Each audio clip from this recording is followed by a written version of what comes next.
Et si demain, nous pouvions voyager sur plusieurs centaines de kilomètres plus rapidement qu'en train et avec un impact environnemental réduit, y compris dans les territoires les plus enclavés actuellement. C'est pour contribuer à relever ces défis que une start-up stéphanoise Enue développe depuis 2022 un projet de transport aérien à propulsion électrique, le Genie, capable de transporter 19 passagers sur plus de 500 km avec un coût environnemental extrêmement réduit. Pour cela, nous venons de créer le laboratoire commun d'Isker entre Mines Saint-Étienne via son laboratoire Georges Friedel qui est une unité mixte de recherche avec le CNRS et Enue. Concrètement, le Genie émettra 10 fois moins de CO2 et consommera 10 fois moins d'énergie par passager que le moyen de transport actuel comparable. Ces performances assez exceptionnelles du Genie sont obtenues d'abord grâce à son design révolutionnaire. Il est de type fusage intégré ou blended wing body. Ce design lui confère des performances aérodynamiques assez exceptionnelles, tout à fait comparables à celles d'un planeur par exemple. À tel point qu'il suffit de 2 packs de batterie d'un véhicule électrique familial tout à fait standard pour le propulser à 300 km/h sur plus de 500 km malgré ses 33 mètres d'envergure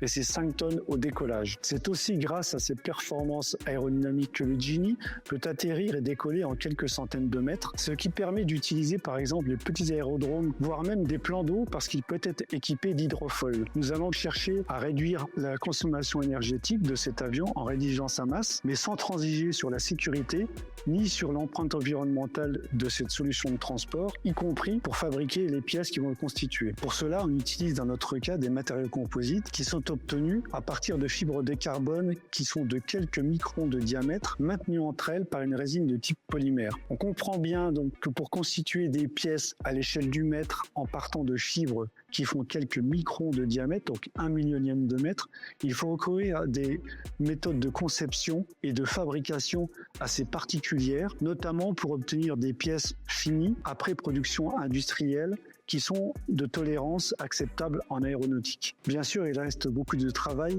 avant que le prototype à échelle 1 du Genie prenne son envol en 2029 ou 2030. Il faudra tout d'abord définir l'architecture, la structure interne de cet avion en intégrant dès le départ les contraintes liées à l'élaboration des sous-ensembles en composite que nous avons réalisés, contraintes liées à la production, au coût et à l'empreinte environnementale des moyens de production associés.